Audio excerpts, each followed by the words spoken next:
Tarek and in this video we are going to talk about the empires that once ruled in the Indo-Mediterranean from the time period 600 to 200 BCE. So let's start off with what's an empire? An empire is an ever-growing civilization that progresses and improves over time, and we will be talking about the six main empires that existed in the Indo-Mediterranean. So let's start talking about the Indo-Europeans, the Persian Empire. The Persian Empire was originally a tribe from Inner Eurasia, which ruled from 550 to 330 BCE, and their leader was Cyrus II, who successfully led the Persians into battle with the Medes, which took less than 1 decade. Then Cyrus moved on and conquered the Aetolian Peninsula and Greek city-states, and when he conquered those, he moved on to Syria and Babylon.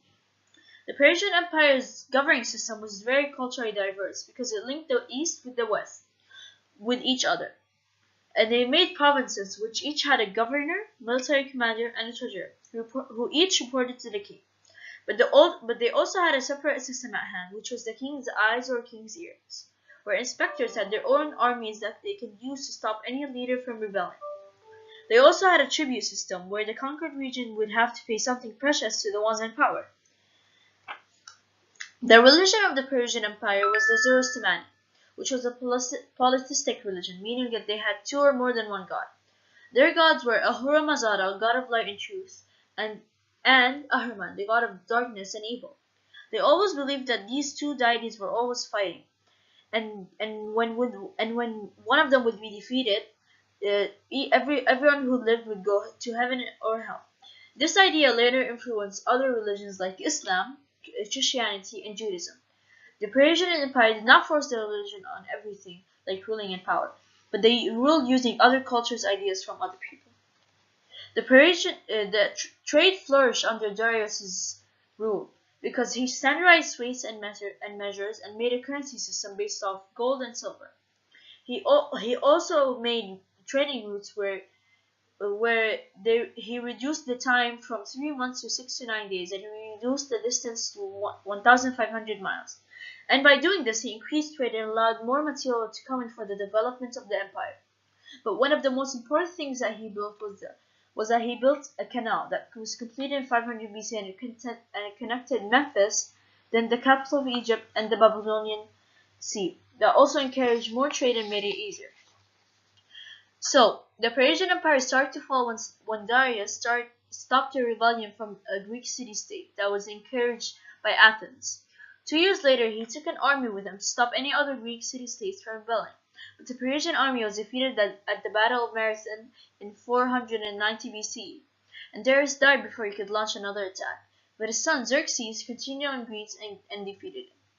But later he was defeated when the Athenian general lured the army into a trap in the Battle of Salamis in 480 BCE. After that happened, the Persians turned to the diplomatic side of the situation and tried to make a deal using diplomacy to side with one of Athens' enemies. The next 150 years of Persian history was a bunch of influential rulers, and because of that, rebellions multiplied and the empire started to weaken. That's when the Macedonian Empire saw the Persians were weak and decided to attack. But their ruler, Philip, was killed before he could start the plan. But his son Alexander carried the plan and earned the title of Alexander the Great, with the defeat of Darius III, the last ruler of the Persian Empire. Now, let's talk about the first and most democratic civilization, the Athenian Empire. It first started when the Ionian city-states belonged to the Persian Empire, and these city-states started to revolt, which was caused by the Athenian Empire. In reaction to that, Darius sent out an army to stop any more city-states from rebelling, but he was defeated at the Battle of Marathon in 490 BCE, and his son was defeated at the Battle of Salamis, and the rest of the Persian Empire got destroyed over time. After that, the Athenian Empire formed the Delian League, which started building a navy. The Delian League would have a representative from each city-state, and the leading state would decide which state gave ships, materials, and money for the navy. And Pericles, the leader of Athens, refused to let any of the city-states to drop out of the league, but he forced others to join him, therefore making the Delian League into the Athenian Empire. The governing system of Athens is one of the most used systems in the world, which is democracy, the rule of the people. In Athens, they would gather up and debate about problems and figure out a solution. They also had a taxing system where all the money gained would go for art, drama, architecture, and literature. This would be called the Golden Age for Athens. The main religion that was shared in the Athenian Empire was Greek mythology, but later on many different cults started to appear. For example, the Egyptian cult of Isis. This cult had its own rites and ceremonies. Later on, all of this has created and spread new philosophies over the Athenian Empire. Trade was good because the navy cleared out the Aegean pirates, which made it safer to travel with valuable materials. The fall of the Athenian Empire began when Athens started to gain power and wealth, which alarmed their allies, the Spartans, therefore striking a war between them. In 445 BCE, a peace treaty was signed, and but it did not last because in 431 BCE the war began again, and in 404 BCE the Spartans won and replaced democracy with oligarchy, and then the empire came to an end. Now, let's talk about one of the biggest empires in the world, Alexander's the Great Empire. It first started when Macedonia was just a small woodland kingdom in the north of Greece, and their king was Philip II, who studied Greek life, culture, and military tactics. He also conquered Greek city-states. Then he went to conquer Persia, but he was killed, and his son Alexander continued the attack. And as the fight against Persia went on, Darius III was killed. And Alexander kept on conquering more places like the Hindu Kush, but his soldiers refused to go any further, and in 330 BCE, Alexander had one gigantic Indo-Mediterranean empire. Their administration was special because Alexander was one of the most successful conquerors and destroyers, just like how he destroyed Thebes. But Alexander was also a builder. He was in love with Greek life, and amazed at the Persian skills at controlling an empire. So he kept their system, which was bureaucracy. Trade flourished under Alexander's rulings, because he made trade routes that helped increase trade between the Hindu Kush and the Indus, therefore allowing the Mauryan emperors to extend their route to Ganges and beyond. And this route is still used today. Their religion was very related to Greek mythology, because Alexander's mother told him that Apollo was his father, but he did not believe that, so he went to the oracle of Ammon, and he told him that Zeus was his father. And after that, he got attention in Egypt and became the pharaoh. The fall started after Alexander took the Indus Valley. He went to conquer Ganges River, but his soldiers were exhausted. Therefore, he returned to the empire. But in June 323 BCE, he died from a complicated fever, wounds, overwork, and drinking too much. And after his death, the empire is divided into three military states, which therefore caused the end of the Macedonian Empire. Now, let's go to Egypt and talk about the Ptolemaic Empire. It first started after the death of Alexander. His generals went to war against each other, and each general went and centered on a location. And one of the generals centered on Egypt, which was Ptolemy, and he started the Ptolemaic Empire. Their system of government was established by Ptolemy Lagi, so it was monarchy, which was supreme and indeed absolute, and it needed to be followed. So trade flourished under the Ptolemies because they built ports that connected the Nile River to the Red Sea, which allowed for importation of elephants and military materials, which allowed the empire to develop. Their religion mainly focused on Egyptian ideas and Egyptian cults, and each ruler had a cult of his own, and they did not harass other religions. They started to fall because they could not hire mercenaries for protections, so they used Egyptian citizens for war, which caused more financial problems. And then corruption spread, which led to the downfall of the empire. Now, let's talk about the Seleucid Empire. It first started when Alexander died, and his generals turned against each other. And one of the generals, Seleucus Nectar, got the western part of Alexander's empire, therefore starting the Seleucid Empire. The empire had two capitals, one in Syria and the other one in Seleucia, meaning that they had many people with different culture.